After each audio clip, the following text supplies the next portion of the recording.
So this is going to be the O3 ILA tutorial where we're going to learn how to create a screenshot from Google Maps and import that into an Illustrator file and then use that Google Map file to trace our own simplified version of a map onto an Illustrator document. So let's go ahead and get started. So the first thing that we're going to do is we are going to go to Google and we're going to type in Holland because that's where we are. And then you can click on this little icon here and that will bring up Google Maps. There are other ways to get there as well. And what we're going to do is we are going to use these plus buttons to zoom in to the area. And you want to zoom in, and you can close this here. You want to zoom in or zoom out so that the area that's included in the screen right now is the area that you walked in for your walking journal. Okay, so if you went down to 8th Street on your walks, you want to make sure to include 8th Street. If you went all the way to Window on the Waterfront, then you might want to zoom out a little bit. But you want to make sure that this whole area in this screen includes the areas that you walked in. You were encouraged to only walk in normal areas and not go on special walks like to Grand Rapids or things like that. But if you decided you still wanted to do that, even though you were encouraged to not do that, then your map is going to be a little more complicated, which is fine. But what you're going to do is you're going to have to come up with some other way to include this area and then maybe do a screenshot of the area you did in Grand Rapids, maybe do a screenshot of the area that you walked in Saugatuck, and then compile all of those different areas onto one map. So I've had students in the past do like the outline of West Michigan and then do little flyouts that had the different areas, the specific areas where they walked in. Okay, so if your area was larger than maybe the area you see here, then you'll probably have to come up with another design solution in order to get all of those areas into one document. Okay, because you're not going to turn in multiple maps, you're only going to have one map. So that's your design challenge, is to figure out how it can all go into one space. So once I have zoomed to an area where I can see all of the spaces that I went, then what I'm going to do is I'm going to press and hold Shift, Command, and 4 in that order, and then let go. And that will turn my little cursor into this little target symbol. And again, that is Shift, Command, and 4. And you hold each one until you hit the 4 and then you let go. Okay, and you're going to click and drag out across the area that you want to map. Okay, so if I only went to 14th Street, then I would only have to drag to here. And I'm going to let go. And then I'm going to go ahead and close out Google Maps. And you'll have, if your sound is on your computer, you will actually hear that clicking of the camera button, and then it will have put a screenshot right here onto your desktop. And the first step that you want to do is make sure to put it into your flash drive here. So I'm going to click and drag it into my flash drive, and then I'm going to open my flash drive and drag it so I can see that file. So it's right here. And then I also want to open up Illustrator, and I'm going to click on New for this. And I'm going to create a new document. And these documents that we're creating are going to be the size of a standard lettered size piece of paper. So I can either type in the width and height of a standard letter size piece of paper, or I can just click print, and then I can select letter here, which will then automatically adjust to the proper dimensions over on this side. I want to switch my orientation, however, so that it is a landscape orientation, and I'm going to change my dimensions to inches. And I only need one artboard. I do not need a bleed, and I want it to be CMYK color because this is going for print output.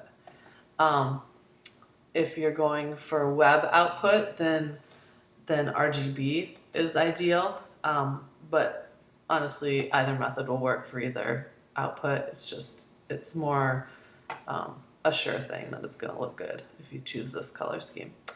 All right, so then I'm going to title it last name underscore first name underscore 03 underscore IL dash A. And then I'm going to click create. And now I have this document here. And right now my Illustrator screen is taking up my whole desktop. And so what I'm going to do is, because I want to be able to see that screenshot so I can drag it in, I'm going to just hold my arrow so I get these, or my cursor, so I get this double-sided arrow. And then I'm going to use my space bar. I'm going to hold my space bar so I can reposition my piece of paper within the center of my document. So now I'm going to go over to my flash drive where I have my screenshot. Again, make sure it is on your flash drive. If you leave it on your desktop and drag it on, then it's going to delink, and the next time you open this file, it will be gone. Okay, so you always want to make sure that you're following the directions exactly, because otherwise you'll have problems later. So you're going to click on this screenshot and you're going to drag it from your flash drive onto your workspace.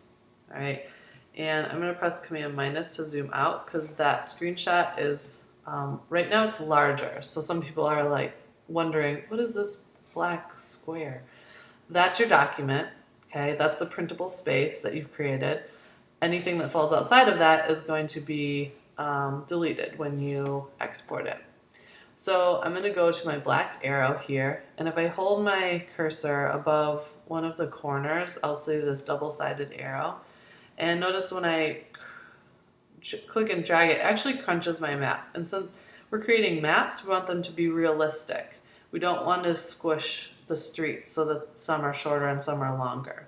Okay, so I'm going to press Command Z, and I'm going to make sure when I resize this that I'm holding down my Shift key the entire time. And I actually need to let go of my mouse before I let go of Shift, because sometimes it'll actually squish it at the last minute if I let go of Shift first. So I'm holding down Shift and I'm resizing.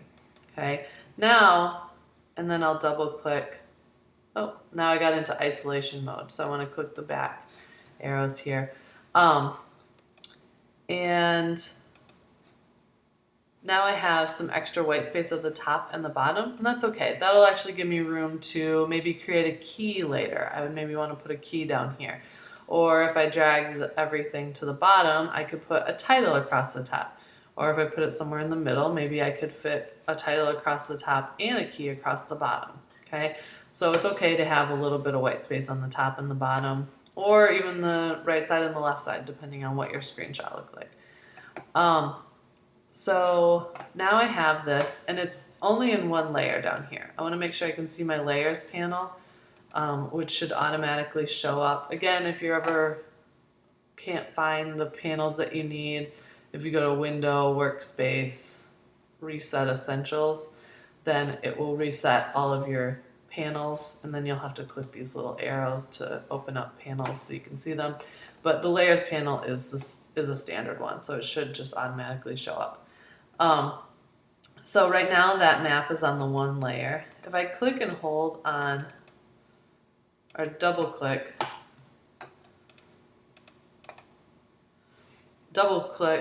and then hold on the second click, it will let me retitle this. So I'm going to title it map.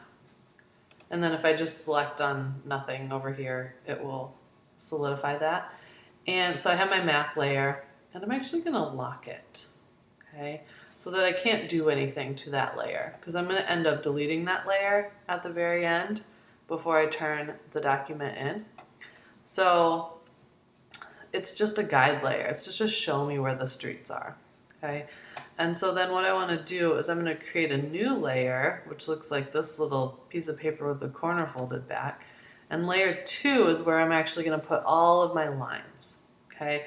And so I know that I'll be drawing on layer 2 because right now layer 2 is highlighted in blue, okay? And then the map layer is locked, so I can't draw on that. It'll actually show up with warnings. It'll say you can't draw on this if you try to highlight this and then draw on it. Okay, so I want to make sure I'm highlighted on layer 2. And then I'm going to use the pen tool. The pen tool is sort of the basic Illustrator tool that you want to be able to use. And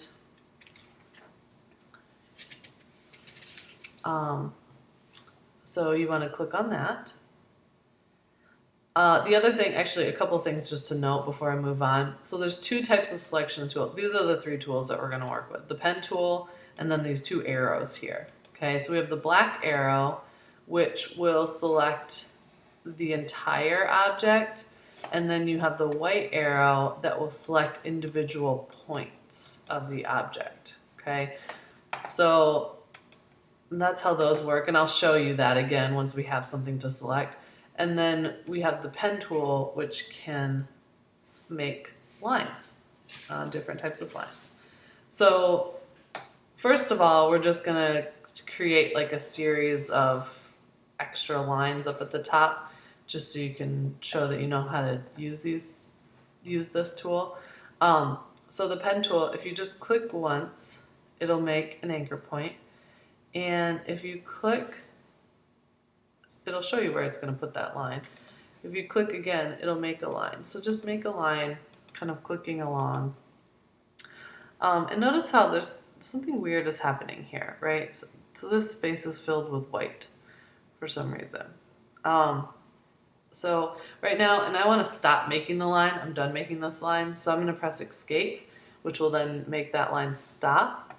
And I'm going to go over here. Okay, the answer is over here. So right now I have it set up to have a white fill and then a black stroke. Okay, so if I select fill, I could change that color to red. See, now it does this weird thing. And sometimes you want this, but in our case we don't. We just want lines. Okay, and so what you have to do is you can click on this none option here, and then it'll put this red slash through it. And now I have a black line and then no fill. Okay, so whenever you're doing lines, that's how you want it set up typically. If you were clicking around, because you actually can click around and make shapes with this, then maybe you would want to fill. You would maybe want it to be white inside of here. I'm going to go ahead and press delete. I have to press it twice to get totally rid of it. But I want to see one line up at the top that's just straight black. And then the next style of line that I'm going to show you how to use, make sure you're back in the pen tool, is if you click a point, and then instead of just tapping for the next point, you're going to click, oh, it didn't work that time. Okay. You're going to click and drag. So I'm holding down my mouse, and notice how it's making these handles that come out that actually affect the curve of that line. Okay. And so you'll notice it makes two handles. The first one is affecting the first part of the line here, and the second one is actually affecting the second part of the line. So I can make an S curve with that line that way. All right, and I'm gonna press escape so I can stop drawing. So I wanna see an S curve on your document. Okay, so create an S curve. And then the last type of curve that we're gonna create, I call it an M curve because it looks like an M. And we're going to click on the first point, and then we're going to click and drag. And this time we don't want this handle. And so what we do to get rid of that is if we go back to that point that we have just made, and if you hover your mouse over top of that point, you'll see a little upside down V that shows up.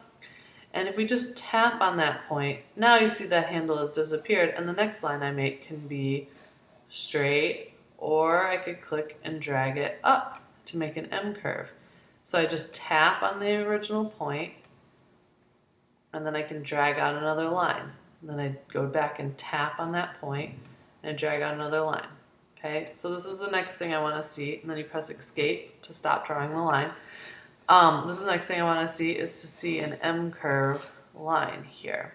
I'm going to the black arrow and I want to reposition it a little bit because mine got a little too big, and when I export the document you wouldn't be able to see it because it was mostly outside of the workspace.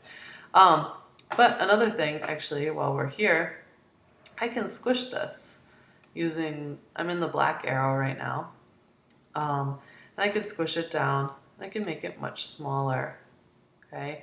Now notice I'm not holding shift when I do this, and that's okay because these lines are created by a series of mathematical equations that the computer is importing.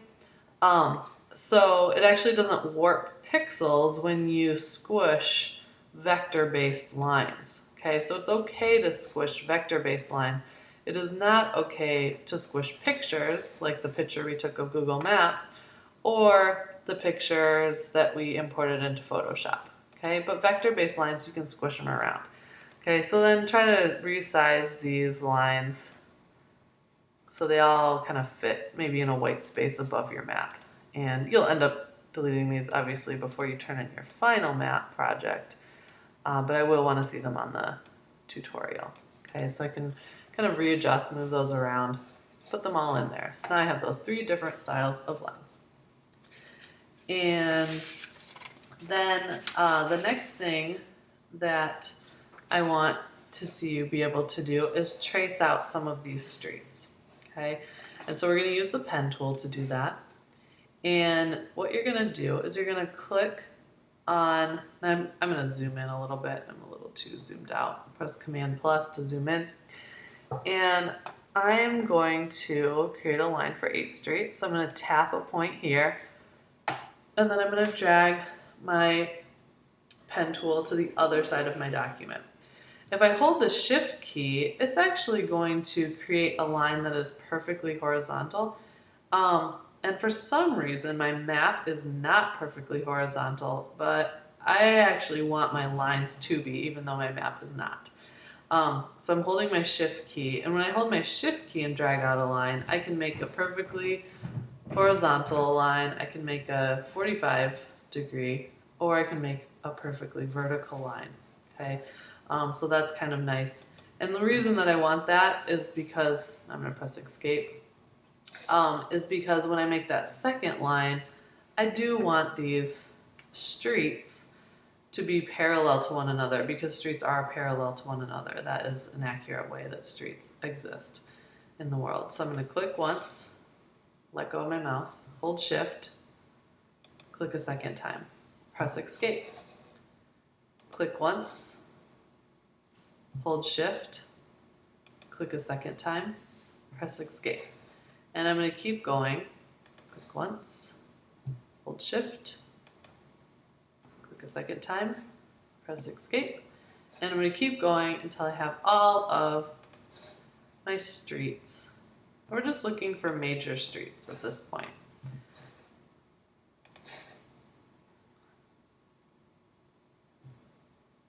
Hold shift, press escape, and then I can do the same thing here. So tap a line, hold shift.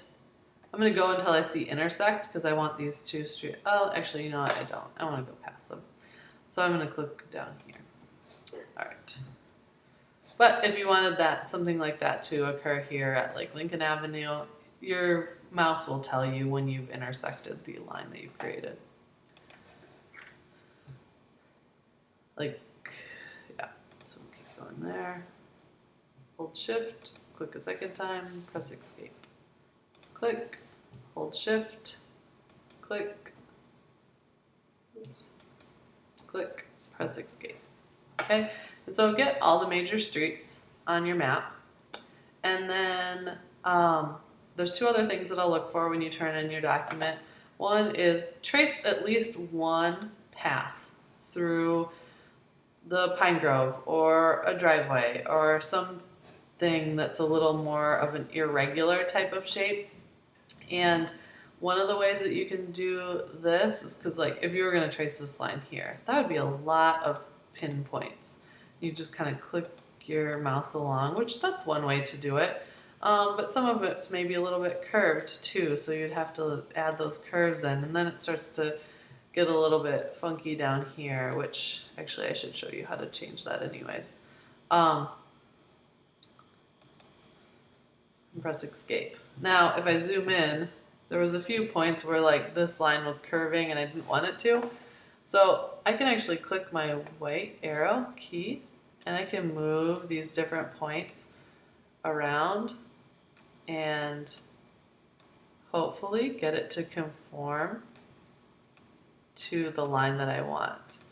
The other thing that you can do is if you go to the pen tool and you hold down, you can actually add, delete, or convert anchor points. So the convert anchor point is this upside down V, and I can actually click and drag on a particular anchor point and then make it, instead of just a point where two straight lines come into it, I can make it so that it's like a point where two curved lines come into it. Or if I go back to my white arrow, I can actually drag in this handle to the anchor point, and now it just has one anchor point that's affecting it.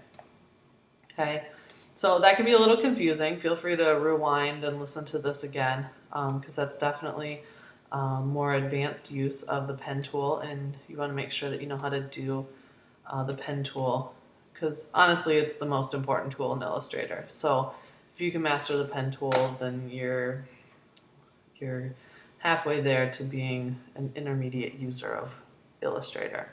So anyways, trace one irregular line. Another tool you can try, and it's a little less common to use because it just adds so many anchor points, but sometimes you need a lot of anchor points. If you go to the pencil tool, which is under the shaper tool, and it looks like a little pencil here, and you can actually just click and draw out shapes, and it'll add a bunch of anchor points. And this is for shapes that are a little bit more irregular, if you want them to look more hand-drawn, right? Like walking paths are a little bit more hand-drawn. People are kind of wandering around. Ones that are maybe sidewalks probably aren't, but there are a few places on campus where people have created walking paths just by walking. And so maybe those ones are appropriate for using the pencil tool to kind of draw them out. So the other thing about the pen tool or the pencil tool that's kind of weird is if you redraw a line right next to a line that's still selected, it's actually going to delete part of your line. So if I was trying to draw a line here and a line here, that time it actually worked. But see how then it deleted, but I still wanted that original line, right? So one way that you can kind of overcome that is don't draw lines next to each other. So I would draw like this over here, and then I would come back and draw some of these.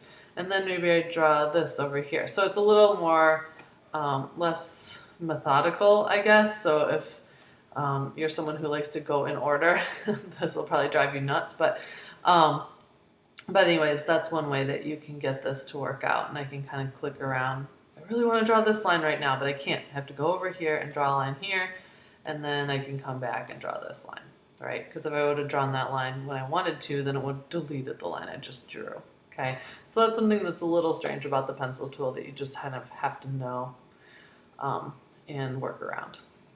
All right, so those are the different tools. So I'm going to go ahead and zoom out, just check out my whole document. All right, so these are the kinds of things that I'll be looking for when you turn in this tutorial. So the 3 types of lines across the top, and then some more freeform lines, a few freeform lines, and then also some vertical and horizontal lines to show all of the streets that are in your map. Okay, and then one last thing, we're going to use the pen tool to create a shape. So pick out maybe your house shape, maybe the Dupree Art Center, because that's obviously central to your existence. But pick out one of the shapes in your document, the buildings. All right, and you're gonna click, and remember you can still hold Shift each time you do this, because these buildings are for the most part perfectly vertical and horizontal lines. This one's not, so I'm going to actually let go of my shift key right here, but then I'm going to grab my shift key back and then go back to the beginning. So now, and notice how, let me do that one more time. Notice how when you hold the pen tool back onto the original point where you started, it's creating a little circle as part of your cursor, and that's telling you you're making a shape. Okay, you've stopped making a line and now you've reconnected with the beginning, and now that's a complete shape, and you don't actually even have to press escape because it assumes once you've made a shape that you're done. All right, and we're gonna go ahead and change the fill on that to a color.